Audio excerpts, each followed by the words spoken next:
Uncle Don? How? What? Why? Did Kiel summon you, or did that android somehow come from— No, whatever you're thinking now is completely inaccurate. I come from one source. You. Me? Don't play dumb. You should know better than to try and keep up this act in front of a crowd that even now is still watching you. Just as Kiel and that android are really manifestations of your imagination, I am also a manifestation that has something in mind. No, you're lying. I mean, how could that be from my imagination if Kiel was— Open your eyes. You've been trying too hard to give your audience something to think about, but really, there is hardly any thought process to it. Why, you hardly even progressed, let alone did anything aside from getting an overpowered gun. Really now, I know what you want. Deep inside your mind, you want it all to end. To end this miserable plot that's been keeping you from doing things you want to do. Without having to disappoint the fans you believe you have. You want to incorporate Warlords of Draenor into your show, don't you? Well, not entirely. You want to change your show so you can reflect the current times, but can't, as long as you're held back by the thoughts in your head. Is that it? That's why you created me, to fix that problem entirely. I brought you something. Oh God. Don't tell me. Yes. It is a disc capable of warping reality. And I'm offering it to you. What, to review it? Well, if you want to. Why would I?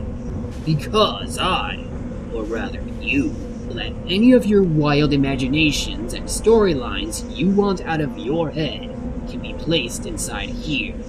Or upon finishing your review, all the things that torment you will, in a way, disappear. You won't ever need to put up with the likes of Kiel, the android, or its master, ever again. But what about things I don't want to disappear?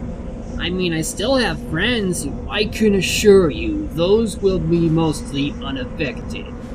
There will be issues in continuity, but otherwise, what you choose to remain is up to you.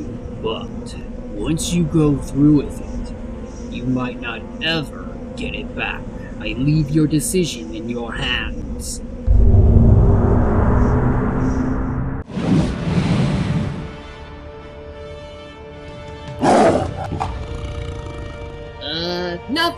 Nothing important.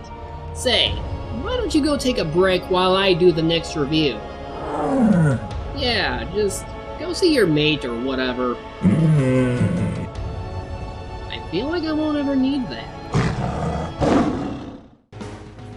Off on an adventure, we're coming to get ya. Wherever that may be, I won't let anything. Well, out of the frying pan and into another. A chance to completely screw over continuity altogether. And it comes from this. Since you're here, you might as well see this one through with me, because I have to look at Doogal. But first, some history. The movie I'm looking at is based off an old children's television show from France called Les Ménages Enchantés, or in its British format, The Magic Roundabout. It's centered around a dog named Pollux, or Doogal in English-speaking languages, who has a love for sugar and who would do various activities with his many friends. Looking at it, I can see it having a similar charm to like Pengu or Paddington, having a colorful look and feel, and just being all around innocent. There was also a movie prior to this called Doogal and the Blue Cat, which I remember being asked to review before. However, I think I'll actually save that one until season 4, since now that I'm doing today's movie, I'll space myself from doing that right away. Although one thing I didn't know about the subject matter was that the version I'm looking at is a heavily edited English dub from its original format. Released February 2005 in both France and the UK, the film would have been called The Magic Roundabout, and supposedly kept a lot of the charm that the original show had. I think I'll watch it after this one,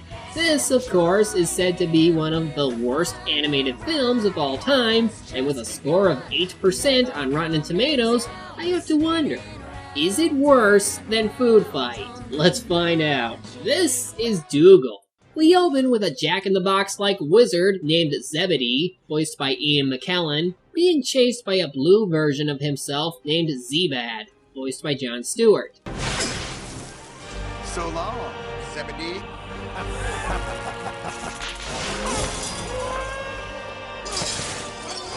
Zebad! Only a bad dream. You better hope so. I mean, his mustache was much more powerful than yours. He frickin' shot ice out of it, for crying out loud. So upon gazing onto the world that I guess he's a guardian of, we get narration from Judi Dench about it, and our main character. Can you imagine a faraway land where everybody is the best of friends?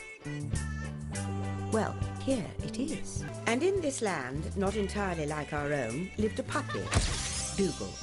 And the girl on the swing is his best friend, Florence. Who else is there? Ermintrude, the cow. There's Brian, the snail. Brian loved Ermintrude. Florence and Doogal. And Florence and Doogal. Doogal and Florence. You know, you don't have to repeat the names of characters you already mentioned just for a small joke. That's my job. Also, I think you forgot about the rabbit and the other human companions. But yeah, this is Doogal, voiced by Daniel Tay, who doesn't seem to have much else outside of this film, with Florence, voiced by Kylie Minogue, who actually does have a history for acting. It's just she doesn't seem to put much effort for this one. About to start rehearsal. Oh yeah, sure, Florence. I wouldn't miss it for the world. Well, you better not think you're getting some candy just for showing up. Candy? Who needs candy? Not me. I quit. This morning. I'll believe that when I see it. Ermintrude is about to begin. Be nice. Not again. I said nice.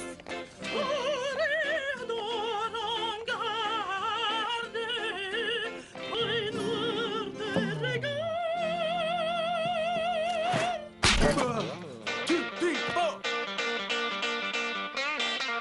Crank it, Mr. Rusty.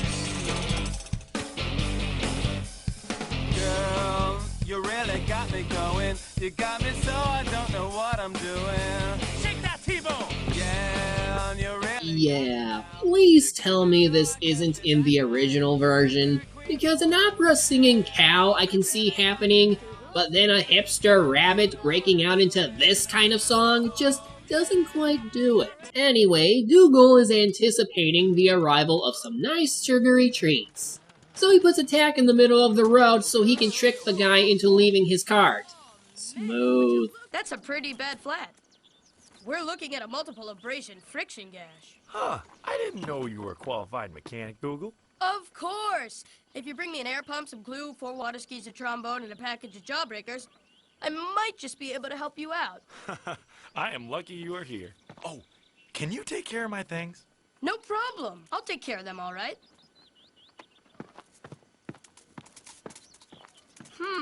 I think I'll take care of those lollipops, and then those candy canes, and then those jelly beans. Oh, Doogal's in heaven. Jeez, Doogal, your sugar tooth is just as bad as Sora's. Though at least you don't carry around candy all the time. Oh, damn it! And of course, hijinks ensues as he ends up accidentally driving the cart and rams it into the top of the roundabout.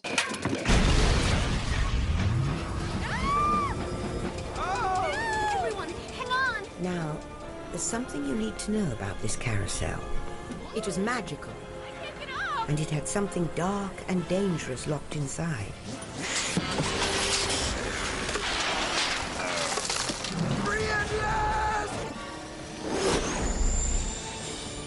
That was Zebad, the evil wizard Zebedee defeated and locked away years ago before he could freeze the world. So, wait a minute. Zebedee kept his evil counterpart inside the very thing this series is centered upon? That's kinda dark. I mean, that would mean the only reason the roundabout was magic was because it was powered on his magic. But either way, I'm amazed that this thing never broke before. So they call on Zebedee to see what's happened. No! I hoped this day would never come. What? Tuesday? But Tuesdays are great. No, Doogal. The day Zebad escapes. Z-Bad? But he's just a shaggy dog story. I'm afraid not, Doogal. He's all too real. Cold-hearted, tyrannous, and cruel. And now you've released him. And prepare for something stupid. Oh, right on. The Blue Man Group's back in town. 2 words, sir. Personal hygiene. I need a moment. What the f***? Okay, let's go. So without even putting lip movements for the moose, you throw in both a Blue Man Group reference and a fart joke? Because yeah, so many kids know about the Blue Man Group, and just because that moose was shaming Zebad doesn't give you the right to add the fart noise at the end.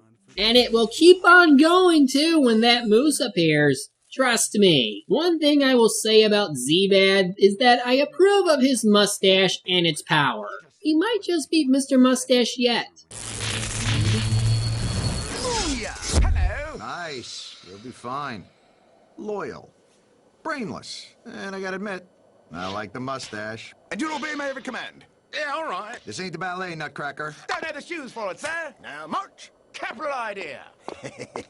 I don't know, but I've been told we're gonna make the world real cold. Hey. I call this one the spin cycle. Look at that, I'm great. Oh, I'm average. Oh, I'm terrible. Oh, I'm sorry, has anyone seen my...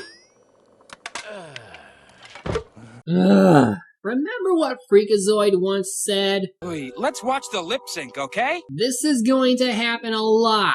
Trust me. So apparently, in order to, well, freeze the entire world, he needs 3 diamonds, which, according to Zebedee, will allow him to freeze the sun and ultimately freeze the entire world, and ultimately plunge the world into an eternal winter. And the only help he has right now is some wooden soldier named Sam that got knocked off the roundabout earlier, who also happens to be voiced by Bill Hader from Cloudy with a Chance of Meatballs. Cue Flint Lockwood jokes at your own leisure. Let's see what Zebedee Doodah is up to. Oh, what you got in there? Well, well, he's amassed an army of a dog, cow, a snail. I'm doomed. Animals will be harmed in making this film. Ha! Oh, and by the way, that's Whoopi Goldberg as Ermentrude, Jimmy Fallon as Dylan, and William Macy as Brian. Just thought I'd bring that up in case any of their stereotypical personalities annoy you. Did you see that? He just pressed a magic button and made a train. Now that's what I'm talking about. You got it. I'm the train and you're not. Take good care of this little box of tricks. It may save you in your hour of need. Well, it's not like he's got any other choice for heroes. After all, someone has to make sure Zebad doesn't go frozen on the world. And what do you know? The village starts to magically freeze as they leave. For some reason, even though Zebad isn't even here. And during this, everyone points out the obvious. This is all Doogal's fault because he's addicted to sugar. My fault? What did I do? Other than busting up the merry-go-round and trapping Florence and those children, causing the escape of a maniac so he could run around and freeze the sun? Other than that, nothing. All I wanted was to get my paws on some candy. Yeah, starts with candy bars, man. Maybe a Snickers fun size, and before you know it, you've eaten all the 3 Musketeers and their families. Oh, yeah. Maybe you got, like, a problem, my furry friend. You know, if I had to guess, the movie is trying to tell me that drug addiction can lead to bad things happening with your lifelong decisions. Or it could be that Doogal is just kinda selfish when it comes to Florence and Candy. Why, he doesn't even help his friends and keeps thinking they don't like him. But hey, here's a game. Guess the references and jokes brought up here. The full moon. What do you say, Ermentrude? Feel like jumping over it with me? Look out! Oh! I slimed my shell. Dylan! What's up, Doc? Come on, train! Oops, I tooted. And would you believe we're only 15 minutes in? This movie's going by pretty fast, total opposite of that Tarzan movie we looked at, yet it still feels padded with fourth wall breaking and pop cultural references. Who distributed this thing? The Weinstein Company? Great, so it could have gone either way with them, and they chose to go completely downward. Just awesome. So Doogal gets captured by Z-Bad, which causes everyone to go looking for him. While they seek help from that moose from earlier, in an awkwardly done manner. Don't worry, I speak moose, everyone. Hey, buddy! Mama say, suka. Yeah, dudes, this is Studio and Inagata Devita. Come on! You're wasting your time, Brian. Who ever heard of a talking moose? He says he'll grant us 3 wishes if we stand... I said no. I know where your dog is! Doogal! He knows where Doogal is! Come on, hurry! Z-Bad is busy interrogating Doogal over where the diamonds are. Honestly, this is something I expect to happen either at the half-hour marker or later than that. I can't imagine what else could happen in the allotted time span. And of course, I'll be renaming the planet Iceland. No, that's taken. Planet Freeze. A Chile Town. Frostopia. We'll bring in some focus groups. We'll workshop. How the f*** did they find them? In fact, where are they? What is this place? Elsa's rejected hideaway? Are you out of your mind? We tried to bust you out of this joint. Could you come back in 5 minutes? I think I can get some lollipops out of him. Okay, back it up, man. Okay, take her back, take her... Huh? Not so fast. Oh, get your hands off the merchandise, Slinky. That's no way to treat a diva. Ermintrude! Don't ever touch my girlfriend again!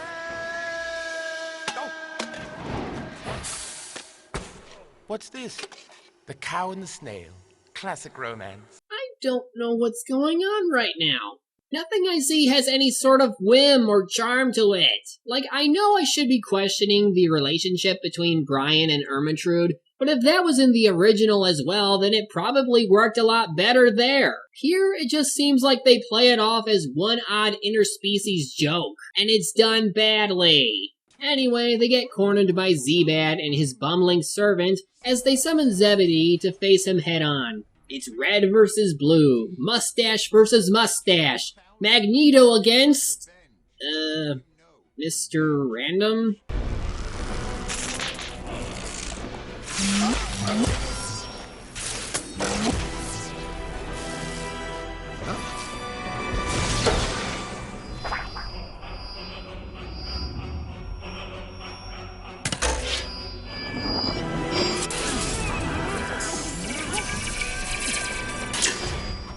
Okay, this looks kinda cool.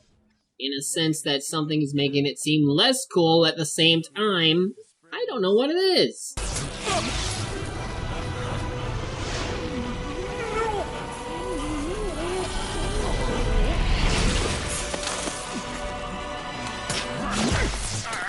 Your days in the sun are over, Zebedee. You know there can only be one spring to rule them all. Oh right, dumb dialogue. So Zebedee is defeated and presumed dead, but they continue on their way, which leads them to a volcano. Would this be where the first diamond is? Okay, this is gonna be a snap.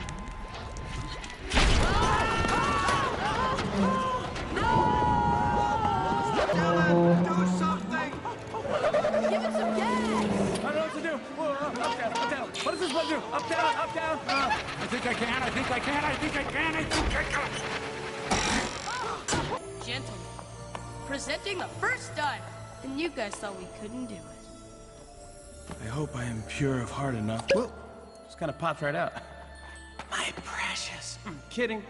Jimmy Fallon, go home. You're clearly high on stupid.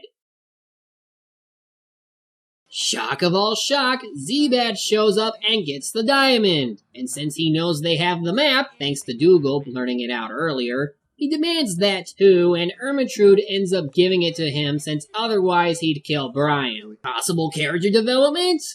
Never addressed. Also, Z-Bad and Sam destroy the bridge so they can't escape. So it's the magic MacGuffin button to the rescue as Dylan turns the boat they get into an air balloon. Convenient! So, apart from another awkward Brian and Ermintrude moment, Dougal talks more about his friendship with Florence. I'm too worried about Florence. She's so helpless without me. She must be petrified. Pet? Fried?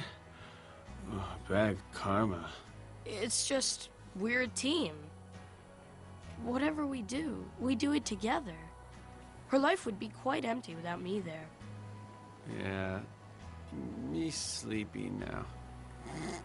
During scary thunderstorms, she insists I sleep on the bed with her. For her protection. Now, okay, he's somewhat admitting that he's the coward when saying that, so that's kinda decent. Hey guys, Skull Island. It looks just like it does in the movies. Skull Island does not look like that, you stupid rabbit! So Zebad finds the ruins for the next diamond and decides to let Dougal and friends go first so that they can trigger the traps. Cue Brian Rant mode. And here's an idea. Why don't we stop thinking just about ourselves and start paying attention to what's going on around us instead of living in our own little bubble? Nobody ever asks, Brian, what do you think about politics? Brian, seen any good movies lately? Brian, are you any good at video games? Because yes, I am. I have excellent reflexes. But if I gotta hear one more joke about snail mail or being shell-shocked, I think I'm gonna lose my cool. Because honestly, the wrong words can be crushing.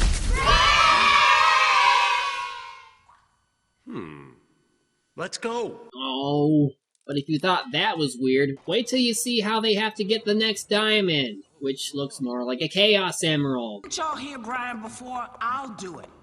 I used to be a dancer, you know. Back when I was on Soul Train, I had all the moves. Stop talking, Ermintrude, and please get me out of here!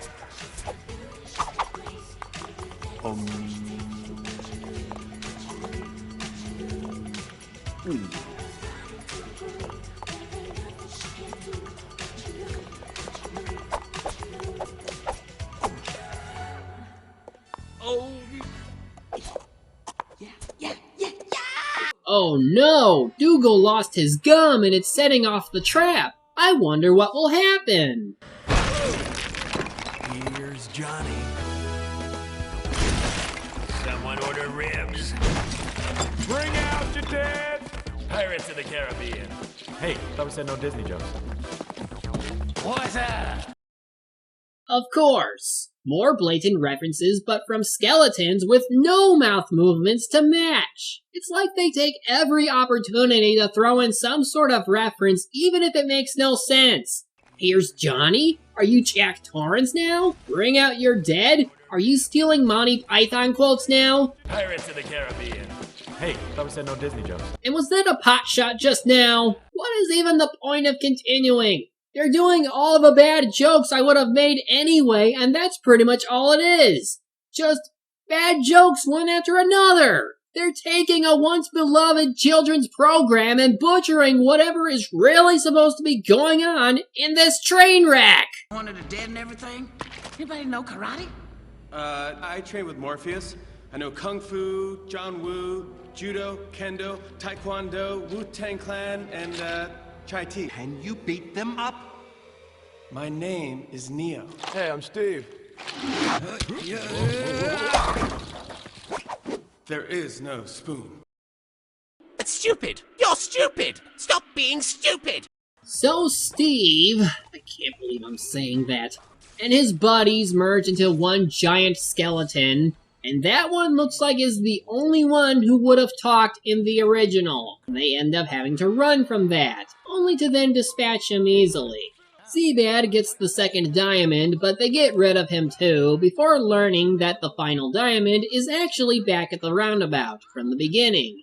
And so they escape the temple after ditching the giant skeleton one last time. Then, like, who's that? His evil clone? Mini-Z? Oh, right. I forgot to mention, the train passed by some old vehicles after falling into a pit earlier, so I guess that's how Zebad got that drill machine. Hang on! Pump those pistons, you steam-powered son of a bitch! You see, movie? I can throw in blatant references too. I bet that drill can't pierce the heavens. Snail mail? I prefer air mail. Come on, movie. Is that all you got? We're gonna lose this race to Thomas the tank engine? I don't think so. Dispose of the prisoner? We can't do that, sir. Geneva Convention, sir. I don't care if it's a Star Trek convention. Trekkies, nerd alert. Oh, you've crossed the line now. Because you know something? I bet you're just jealous because you're actually a Star Wars junkie. And that ain't Thomas. That's the little engine that could. I mean, you'd have to be to not tell the difference in their shape and color, but you should know that given your blow. And Sam, you're so stereotypical you make Eric Idle seem normal. Get on with it. Yes, get on with it! No! Screw you guys! I'm continuing. Looks like it's the end of the line. I believe I can fly. Get on with it! You can't tell me what to do. Get on with it! Okay, I'll stop. So they're forced to walk since the train is out of commission.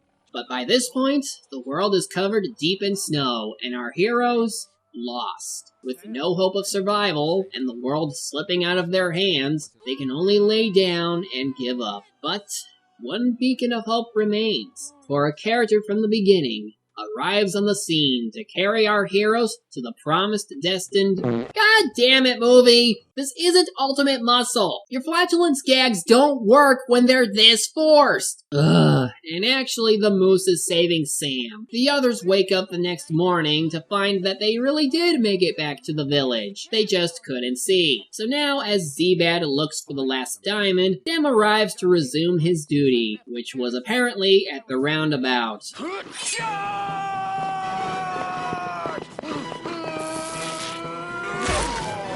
Fail! Oh, and it turns out Sam had the final diamond in him, and that was why he even came to life. But he's dead now, so no one cares. And so, with the power of the diamonds, Z-Bad unleashes his wrath on the sun, freezing it entirely. Florence!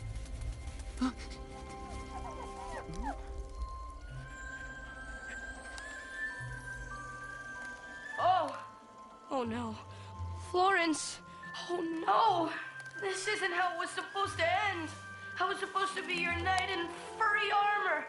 Oh, if only I hadn't been so selfish and stupid. Yeah, well, it probably would have happened to anyone. Though it's funny how it's only now does he realize how much of a jerk he's been. The whole time he's mostly done stupid things, trying to get out of duty, and just being overly selfish about it. Dylan breaks out of hippie mode to throw a snowball at Z-Bad, which of course gets him shooting ice beams. One stray beam hits Ermintrude, whose scream breaks some of the ice, and yes, this makes that one earlier scene where her singing broke icicles comes into play.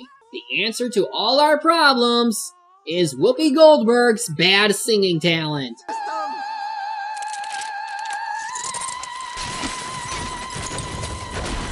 Somebody turn her off!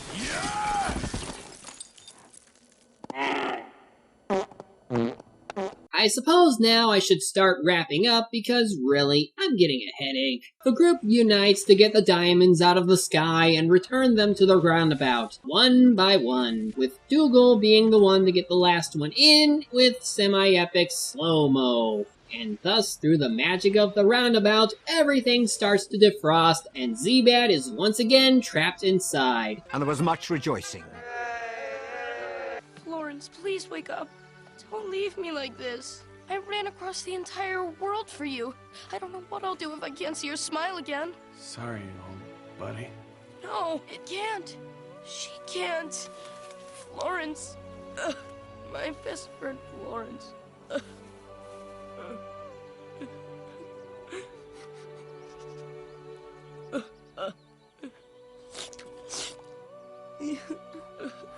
She moved! She's alive! Oh, Florence! I thought I'd lost you forever! And I thought I'd lost you too, Doogal. But you saved my life.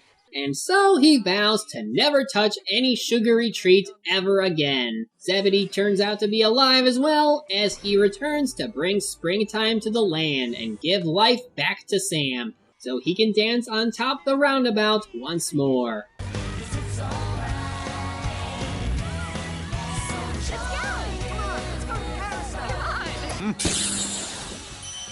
All right, I'm back. That's one magic mustache. Hey, Trey, check me out. I'm brown. It's my birthday. I'm brown. It's my birthday. Go. What do we? Screw it. The lesson is friendship is magic. Doogal breaks his sugar vow and plays with Florence. The end. Holy crap, this was overbearingly stupid. I don't even think Food Fight had this many references and fart jokes. But jeez. Ugh. Okay, real quick, I'm just gonna skim through the original. I mean, I want to know just how much they had to change to get to this point. Yeah, you really got me now. You got me so I can't sleep at night. Go, baby. Yeah, you really got me now. You got me so I don't know what I'm doing. At last. It took 10,000 years, but the best things are worth waiting for. Power, revenge, and, more power. It's hardly the Orient Express, darling. Does it have first class? What? Oh, I'm totally not trained. Imagine if you'd waited 10,000 years to come home to your frozen kingdom, only to find a world covered in flowers and animals and sunshine and trees and rainbows and tiny little bunny rabbits. Shut up and row, you wooden windbag. All that booby traps require are a bunch of boobies. I don't suppose anyone knows anything about martial arts. Just the basics of like kung fu, karate, judo, kendo, taekwondo, anything you can do, and tai chi. Ooh, do they come with egg fried rice? Dylan, can you beat them up? Sorry, I don't believe in violence. Whoa! Except in self-defense. Oh my god. This was better than I expected. I mean, it's not great, but it's not bad either with its own problems. But geez, how is it you can go from something mildly entertaining to the worst kind of English dub ever? I mean, as it stands, while I find Food Fight to be the worst animated film as an original, but this film is only the worst as far as English dubs go. The film relies way too much on references as they take every single opportunity they can to include them, even if they don't make the slightest sense in context. This, on top of a running fart gag that also gets forced down our throats, ruins any sort of humor they're going for. Most of the characters lack any of the heart and soul that would make them resemble their original selves in a slightly updated setting. As while it wouldn't have hurt to do a little deviation, they go so far out, it leaves without any chance for a good laugh. This especially hurts Doogal, who gets the most screen time. Because honestly, while he's a lot similar to Hugo from Jungle Direct Hugo, he simply just doesn't feel like he's the good or funny kind of goofball.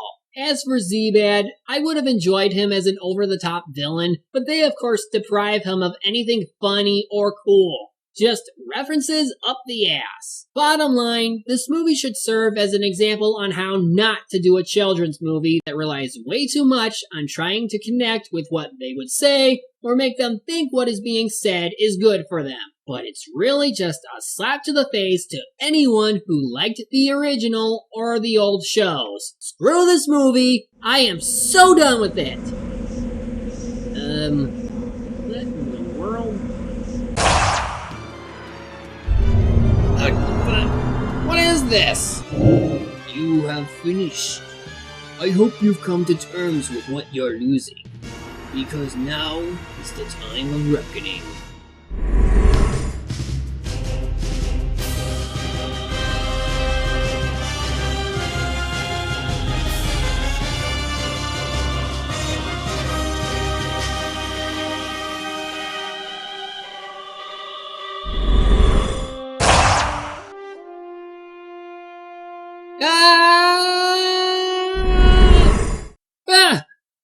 Huh? What? Loki! What happened? When did I end up here? Wait, what? I feel like something happened, and after, something was lost. No, that won't be necessary. I'm sure it was nothing major, I think. Say, I do believe I have a couple more videos to do this year. Let's get those ready while we wait for the next expansion. When the season starts, I think it's about time we change up a little bit. Come on!